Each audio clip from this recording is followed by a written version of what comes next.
Olá, pessoas! Vamos continuar a nossa aula, hoje falando de funções e reações químicas. Mas aí vocês podem se perguntar, professora, e o que é reação química? Então, reação química é uma transformação da matéria em que ocorrem mudanças qualitativas na composição química de uma ou mais substâncias reagentes, resultando em um ou mais produtos. E aqui, algumas evidências microscópicas que acompanham uma reação química são presença de chamas ou mudança na temperatura, liberação de gás, mudança na cor, no sabor, no odor e na textura, formação de um sólido que se precipita.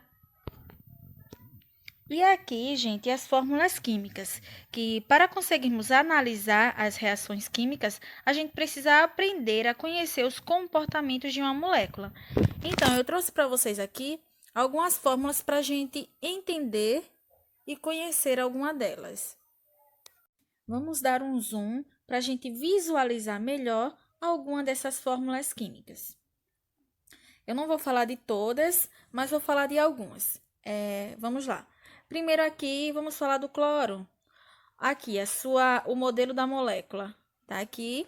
A constituição da molécula. Aqui, 2 átomos de cloro. E a fórmula química, Cl2. Já aqui, o fósforo. O modelo da molécula. Aqui. A constituição da molécula, 4 átomos de fósforo. E a fórmula química, P4. Já aqui, o ozônio. Aqui está o modelo da molécula, a constituição da molécula, que é 3 átomos de hidrogênio, e a fórmula química, O3. Então, esses foram exemplos de fórmulas químicas que eu trouxe para vocês. E as equações químicas, que elas são usadas para representar os reagentes e os produtos de uma reação química. E vocês vão ver que em uma equação química a gente vai ter os reagentes e esses reagentes, quando reagem, vai dar origem ao produto. Então, o que eu trouxe para vocês aqui foi um exemplo do gás de cozinha, ou seja, o gás liquefeito de petróleo, que é uma mistura de propano e butano. Então, a reação de combustão do butano, que é essa que vocês estão visualizando aí, ela pode ser representada da seguinte maneira. Aqui. Então, vocês estão vendo aqui, butano com oxigênio, vai dar origem a quê? Carbono e água. Então, esses aqui é o que a gente vai chamar de reagente e aqui é o que a gente vai chamar de produto. Vamos para um exemplo para poder a gente entender melhor. Vamos ler o enunciado. Em uma equação química, é importante entender a quantidade de moléculas que reagem, o número dos elementos em cada molécula e a quantidade de átomos de cada elemento químico. Essas informações são indicadas em uma equação pelos coeficientes, pelos símbolos dos elementos e pelos índices. Então, indique essas 3 informações respectivamente na seguinte notação. Ou seja, a notação é essa aqui, que é 2 moléculas de etanol. Vamos lá. À medida que eu for explicando, a gente vai entender qual é a alternativa correta. O coeficiente, gente, ele indica quantas moléculas estão reagindo. Então, quantas moléculas estão reagindo? 2. Os símbolos, eles indicam quantos elementos diferentes compõem a molécula. E vocês vão ver que quantos símbolos? 3. Por quê? Porque vai ter carbono, hidrogênio e oxigênio. E os índices, eles indicam a quantidade dos átomos. Ou seja, vai ter 2 carbonos, né? Isso aqui, ó. 2 carbonos, 6 hidrogênios. Mas, professora, por que 6 hidrogênios? Porque vocês vão ver que vai ter um aqui 4 e o próximo aqui 2. Então, 6 hidrogênios e 2 oxigênio. E o índice 2, gente, que está fora do parêntese, ele indica tanto a quantidade de oxigênio como a quantidade de hidrogênio. Então, o total vai dar quanto? 2 de carbono, 6 de hidrogênio mais 2 de oxigênio, 10. Mas visto que são 2 moléculas, então temos que a quantidade total dos átomos é igual a 20. Então, qual é a alternativa correta? A alternativa é, gente, que é o 2. Indica que são duas moléculas que estão reagindo. Aqui, 3 o 3, que indica que é a quantidade de moléculas, que vai ter o quê? Carbono, hidrogênio e oxigênio. E 20, que são os 20 átomos. Não é isso? E agora a gente vai falar um pouquinho sobre a estequiometria. A estequiometria, gente, que são cálculos das quantidades dos reagentes ou produtos de uma reação química. Por exemplo, nas indústrias químicas é necessário descobrir quanto de reagente será necessário utilizar para que determinada reação ela apresente o rendimento desejado. Porém, quando a gente vai resolver algum exercício de estequiometria, é necessário primeiro a gente saber escrever a equação química balanceada, ou seja, a mesma quantidade que vai ter lá nos reagentes vai ter que ter nos produtos, analisar as proporções estequiométricas e relacionar os dados por meio de regra de 3. E também é importante entender que a base dos coeficientes de qualquer reação são as leis ponderais, que são elas: a lei das proporções constantes, ou a lei de Prost, que diz que quando várias substâncias se combinam para formar um composto, sempre o fazem em uma relação de massa definida.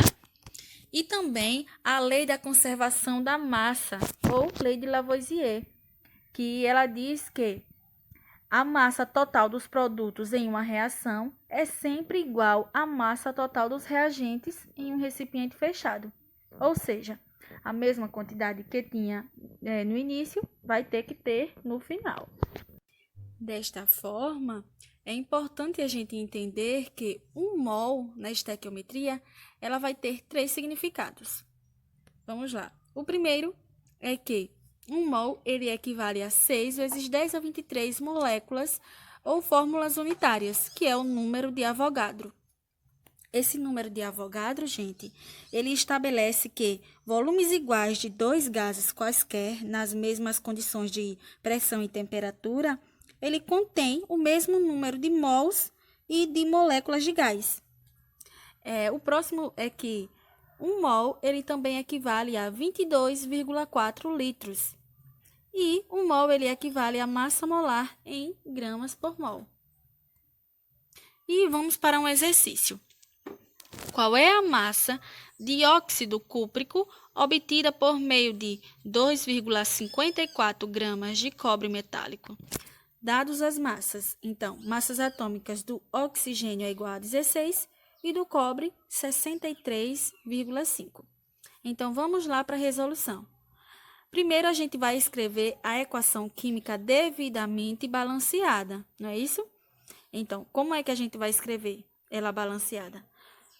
Aí você pode se perguntar, professora, como é uma equação balanceada? Vocês vão entender que a mesma quantidade que vai ter aqui nos reagentes vai ter no produto. Então, não tem lá 2 moléculas de cobre e aqui 2 de oxigênio. Então, vocês estão vendo aqui 2 moléculas aqui de óxido cúprico. Então, por meio da equação, a gente vê a relação entre o cobre metálico e o óxido cúprico. E é de 1 para 1, pois 2 mols de cobre eles dão origem a 2 mols de óxido cúprico. Então, baseado nessas informações, a gente pode relacionar a massa que é obtida na reação teórica acima com a massa que será obtida por meio da massa dada no exercício. Então, a massa molecular do cobre não é 63,5 gramas por mol, e a massa molecular do óxido cúprico é 63,5 mais 16. Aí você pode se perguntar, e por que mais 16? Porque aqui é a massa do cobre e aqui 16 a do oxigênio.